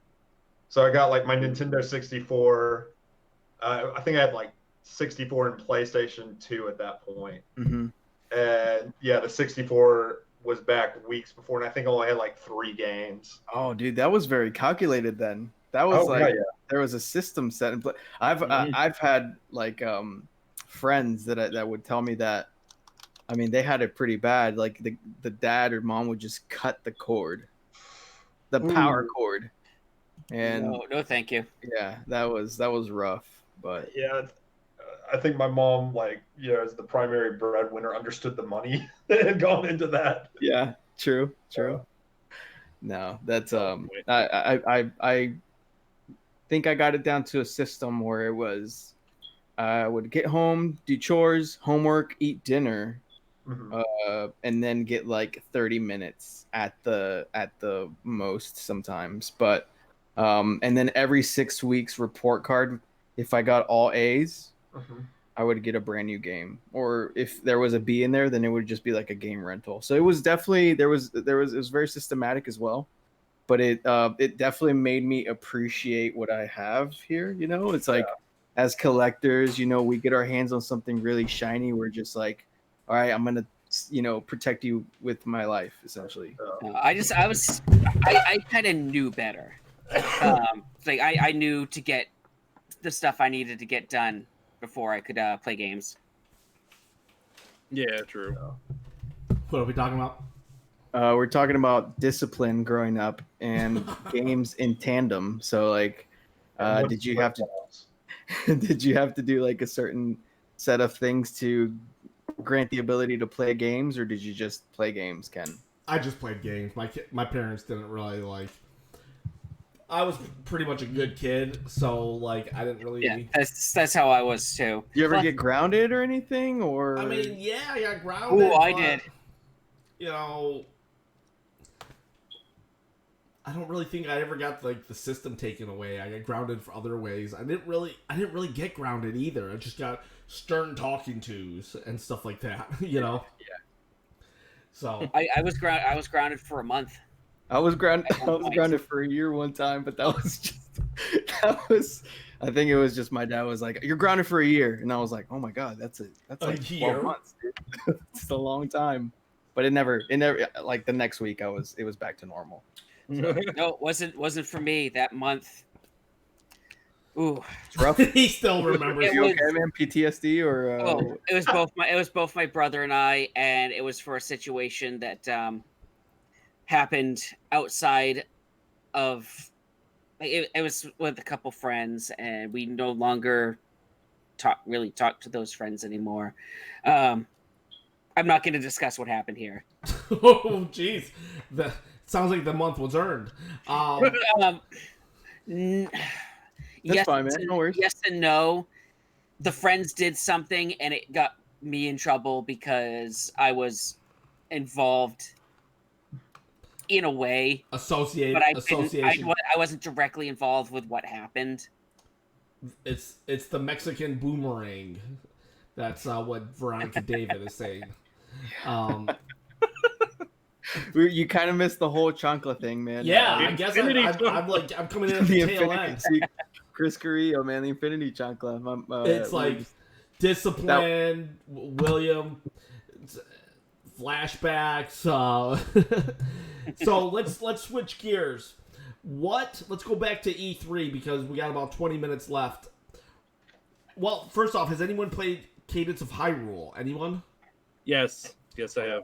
Okay, let's start with Rat Boy. Tell me what you're seeing with Cadence of Hyrule. I don't know if it's just I can't really seem to do it right, but the music is awesome, but the gameplay is really hard. Hard? That's what people say about it. Is it's hard. It's hard good I'm or having hard a problem bad? because, as you know, everything goes with the beat of the music. So every time you move, everything else moves, and each enemy, like this one, jumps on every second beat. This one will guard on every third beat, and I'm just like I can't seem to get it through my head on remembering how all these enemies react to the music. Okay. So but the music, I actually wish they released it on like a soundtrack or something. It's so well done. All right. Bandana Gamer. A lot of that, but I'm going to focus on the art style. It's very reminiscent of Link to the Past, but also it's very crisp, and the graphics flow really well with the music. It's definitely worth $25. Ken, if you haven't picked it up yet, I'm surprised. I'm actually after the game was released, the embargo broke. There was actually two people that are on YouTube. You guys can follow them. That are actually prominently featured in the soundtrack of the game. Family Jewels, he does metal covers of video games. Nice. And chick named Michelle, I can't pronounce her last name, but she does the music renditions with the automatones. Have you guys seen those? It's like the little face that you squeeze the mouth and it makes a weird sound. Uh-huh. She's really big on YouTube, but anyways, what's the name of the company that made this game? Well, they contracted them to actually be a part of the soundtrack, and that's amazing. They're just using the people within our community. You guys should check them out. It's Cadence of Hyrule. I was going to ask this. Bandana Gamer already answered the question, and yes, Paradox, it came out last Tuesday, last week. It's Brace Yourself Games is the company that What do you guys think of the price tag of $25? It seems to me that seems a little steep for a digital game, but I mean, I'm gonna buy it. I mean, I did buy it. I actually did buy it. It's Zelda's in it, so I'm gonna buy it. Now, if it was a physical game, then for sure that would be worth $25. In fact, I'd pay. I'm not gonna lie, I'd pay $100. Nintendo could just start selling Zelda games at $100. I'm gonna be a sucker and do it. So, what do you guys think of this $25 price tag on a digital game for? You know, if Link and Zelda weren't in it, it probably wouldn't be $25. You think? I don't know. What are your thoughts? I don't know. I will not spend over $20 on a digital game. Okay, so period. That's just my rule. Okay. I won't spend that. Now, granted, I did spend $40 for the DLC for Final Fantasy XIV. Okay. What's the difference? To me, there is a difference. I would have picked up a physical copy of that anyways, but it's not needed. All you're doing is you're getting the disc and you're getting the code, and all you have to do is put the code in. You don't need to put the disc in. Gotcha. It's just an install disc when it comes to that. But no, when it comes to my actual games, I want the physical copy, and I'm not spending over $20. EPS is saying the same thing. $25 is his cutoff. I'm not. Oh, I'm not spending $25 for a digital game.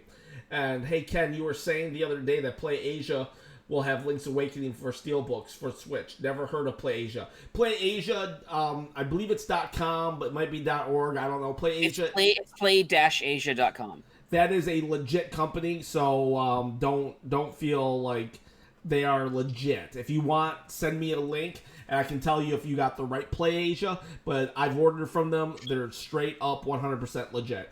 Okay, so $25. I have ordered a couple games off of there, which we can't play on the channel. Yes, William. So, David, what other game, what do you think, David? What's wrong, David? Are you okay? I'm okay, man. I'm fine. You sure? Yeah, I'm fine. What was your question? I'm sorry. I just kind of tuned out a little bit. Oh, okay. What were you thinking about? I think he's wondering what games we ordered. Oh. Okay. So, David, do you think $25 is too much of a price tag for, a digital game, even if it has Link in it? You know this game is getting a physical release, too. Has to get a physical release. If it's something that I really like Zelda or Pokemon or whatever, like Smash, the Fighter Pass is $25. I'm dropping that money for sure. But there is a threshold where it's like I'm paying like more than $40 now. I'd rather have the physical if this is the case. Yeah, I agree there. But it really it's circumstantial, because I know that some things are only available digitally. I think there are some JRPGs and some games from the East that are only. Oh, here's an example. Like Nier Automata is a game that you can play on the PS4, but it was ported to Xbox, but only in digital format, and the price tag is $40. So I like playing games on my Xbox because of the graphical prowess that it has and the fidelity that you see. But I'm like, I really want my physical copy. At that point, that's when I make the choice. Do I sacrifice a physical copy and just go digital to really like experience the HDR and all the mumbo jumbo, or do I go to PS4, have a physical copy, and just play something that's adequate? So, yeah.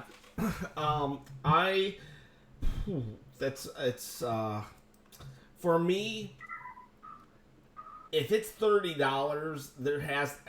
I don't think I've spent $30 on a digital game. I just don't think I have, unless we're talking some kind of downloadable content. Like I can't remember how much the Zelda DLC Pack 1, DLC Pack 2 was.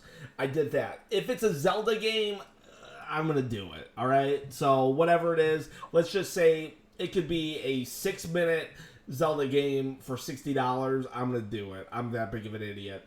But if it's anything else, so let's just pretend it's anything else, I am not gonna spend $40 on a digital Cuphead, right? No. But I did spend $20, which I probably shouldn't have, knowing that it's going to be coming out on a physical form. But I did it anyways just to see what all the hubbubaloo was about. And it was just, it's definitely worth $20. But yeah, the digital, I kind of regret that purchase. In that I know that a physical's coming out. They said it was coming out. That's what I'm holding off on the physical as well. Yeah, so I'm dumb and I bought both. I'm going to.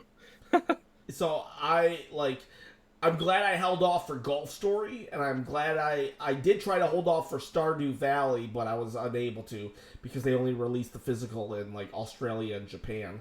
But That's a good example you brought up about Cuphead. Cuphead is only available digitally right now on the Switch.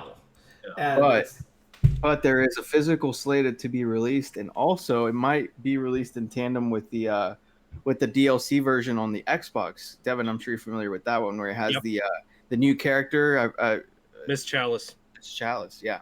And I kind of want to hold off to play that version because, dude, I'd love to play as her. She seems really cool. Yeah, So, I actually can't wait for her to come out. Also, I don't know if anybody saw, I put the link for the limited edition of Link's Awakening in the chat. So go is take it a look. live right now?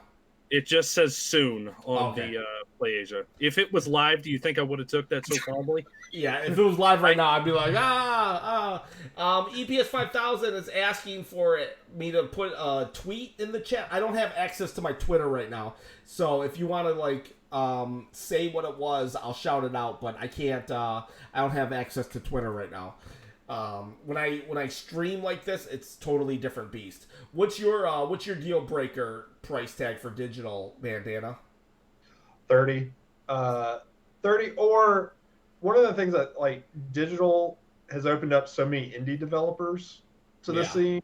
I mean, this is an indie developer working with a Nintendo property. I mean, and a physical isn't guaranteed unless it really does sell well, is kind of my thing. So to promote, my idea is you vote with your dollars. I really want Nintendo to do more stuff like this. I would love to see more Nintendo properties working with indie developers, because the Switch is indie paradise. And so I'd love to see them license out more stuff. So 25, I would like a physical, and I'll probably get a physical if it comes again. If Limited Run gets a chance to do something like this. That'd be crazy if Nintendo let Limited Run do it. But I 30 is generally where I draw. I don't think I've ever done 30 over digital, and it's really hard for me to do 30. But for something I know, it's kind of me saying I want more of this, and I want to support this developer. Yeah, I got no problem with 25. Yeah, and I kind of did that with Snipper Clips, actually. I heard Snipper Clips was really good, and I was looking for another game, so I ended up just saying, you know what, whatever, I'll pay $20 for Snipper Clips. Now, I did not know that they would eventually do a physical. I probably would have waited, because now I really want a physical edition of Snipper Clips, but now I'm in that, do I want to buy it? I already have most of it. I don't know. It's really hard when they reduce the games, I think Chris said, or Paradox, Paradox, he said that New Year's they dropped Mario Kart 8 to $41 digital. That's kind of hard to pass up when you can get 20% off digital, but you're still I want that physical. It's let's get physical, yeah. They dropped NBA 2K19 during E3 down to $4. Whoa! So, I saw that. I did not see that. I might have bought that. I bought that, and I have no desire to play basketball games. But Exactly, sure. Me too. I might have bought that. Story of the Steam sale. Huh? It's the same story of the Steam sale. This game is 99 cents. Oh, it's a Hello Kitty game? Yeah, we might play it soon. Yeah, right? Right, Hello Kitty. You never know. I might have a girl 10 years from now. It kind of Dude, I reminds can't me. tell you how many dead games I bought on Steam that I have legit never played. I'm still kind of. I wouldn't say I have buyer's remorse, but I still have that Hello Kitty game that I paid $60 for, because my rule. I have a rule like William. I don't pay more than, like he says, I don't pay more than $20 for digital. I don't pay more for retail value for a game, even if it's like a collection find. I don't pay more than what it originally costs. If that Only makes certain games I would do that with. right, Yeah, like you gotta do it like for certain games. Hello Kitty Cruisers. I'm not gonna pay more than retail if originally it was up to $60. I'll pay $60 or less. But GameStop had it for $80. I kind of sweet talked my friend at GameStop, and they pulled some strings and gave it to me for $59.98. So I was like, just get it under the 60, man. So my OCD can be satiated. So I've spent, I think, 90 on a game before. I'm not And that gonna was that was a copy of Waterworld for the Virtual Boy. I'm not gonna tell you how much I've spent on certain games because sometimes Zelda games can go. Seeing that Nintendo World exclusive of the Hyrule Warriors earlier today, that surprised me. Yeah, the Hyrule. I put that in my rarest Zelda finds or whatever video. That definitely should be. So that really will be. That really is like one of the rare Wii U games for sure. For sure. I mean, like for sure. so you got New York Mario Kart, and you got Hyrule Warriors New York Edition up there, right? Those are the two official rarest games. Your Lego game right behind your head, that is unofficially the rarest game. There might actually even be one more rare Lego game out there that not a lot of people know about. There was it's a variant, and so some people don't really care, but it's Unofficially, just because it was recalled. no, because it was I've only seen it once, and it was revealed. Somebody posted a picture from Instagram, and it might have the closest we can narrow it down to is that it was a game released in Lego World.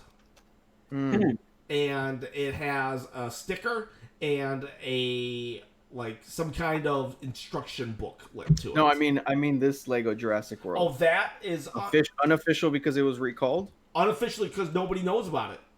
Like, nobody has flat out said it is stadium events. You know what I mean? Okay. Until you'll see in like 10 years, that game will be the rarest modern game.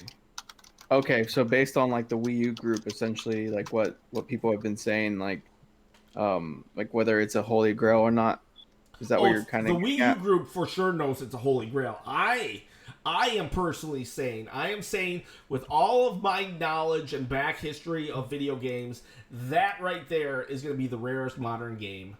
Period. No pressure. Okay. Cool. Yeah. It's because it's not like Hyrule Warriors even. Like that Hyrule Warriors New York Edition, Mario Kart 8 New York Edition, the backstory of that is that the New York store got an exclusive version, only the New York store in America, and limited to anywhere from 250 to 600 copies each. That's where the guy that I was talking to earlier at the con was trying to say that there was like 1,000 copies. Yeah, I mean, people can say what they want. Like, I can, where's his data? You know, my data comes from certain sources, and, I could be wrong. Maybe there's 1,000 copies. If there's 1,000 copies, don't buy it for $2,000, but because that's how much he was selling it for. My sources come from just different articles from the time that it happened. I've read the articles when they were happening, not 3 years later, because 3 years later you can build a myth. When it's happening right then and there, that's when you can really figure out what is going on, how many people are there, what was the line like, what number were you in line, and how many people got it after you in line. And if I were to guess, I would actually say we're closer to 250 than we are to 600. But some people said 600, so I'm willing to say that it's between 250 to 600 people. I would be highly surprised if it was 1,000. It is the only not for resale Switch game or Wii U game that does not have not for resale on it. I think even the Mario Kart 8 one does, but I'm not 100% sure. Now, that said, the reason why I think that yours is the rarest, David, is because nobody knows about it. Nobody knows about it. Yeah, I mean, I still, and by the way, Steve did say we have to do like a redo a year later video on it, but Yeah, that would be good. It was crazy. Just when I posted that, I was like, man, is this what they were talking about? Is this the rarest thing that they were talking about? And then all of a sudden, Casey the Game Nerd was in my DMs, man. Like, just to put it in perspective, I think everybody kind of knows who Casey the Game Nerd is, as far as collecting. We can kind of guess by the name that he's a prominent YouTuber. Yeah, well, it's like I've seen his hauls. I'm sure you guys have seen his hauls. Like he's cleared out things before. I think he's one of the like in the upper echelon of collectors. But I mean, these guys were just messaging me, giving me offers. Ken, you were one of those guys too. Yeah, I was. I started low, and I realized I was like out of my league real quick. But I mean, I wouldn't be here talking to you guys if it wasn't for that game. So thanks. Yeah, and so the reason why I think right now we're at the 2-hour mark, so we do have to end it. But the reason why I think that is going to be the stadium events of this generation, only because nobody knows about it. Not even to this day, people know about it. And what the heck happened to it? And the only people who bought it day one are the kiddos and the moms. The kids. And I know those are the people that destroy it. I only know of like the other people that have it opened is like Kyle Hunter and a couple other people on YouTube, but mine still has the seal on it. So as far as I know, that's the only sealed one that's in existence right now. As far as I know, that too. But I did tell Ken during our California trip that I know that it's bound to show up. Someone else might find it, and so we'll see, man. I mean. That'd be crazy. That'd be crazy. But hey, we do have to end it, so we'll end you on that note. Bandana Gamer, anything you want to close out with? No, but please check out the channel. I've got more stuff coming. All right, Bandana Gamer, why don't you just in the chat below type your type something, that way people can just click on you. Rat Boy, you do the same. Anything you want to close out with? Nope, all good for now. All right, and William, how about you, man? I am good. All right, so guys, it's dangerous to go alone. We apologize for keeping you just a little over, but not too bad. Not too bad. It's only like a minute and 2 minutes, maybe 3 if I keep talking like I'm talking. But guys, we greatly appreciate you. We love every single one of you coming out. It was a great show. I'm going to start. Remember, what did I say? 20 or 30. If we get like 30 people in the chat next week, I'm going to give away a game. So guys, it's dangerous to go alone. Please share this video, this channel with a friend. Tell people about the podcast so we can keep growing this positive and awesome community that we've got going on. Have an awesome night. Bye. See ya. You know what? I don't think I ended it there, so I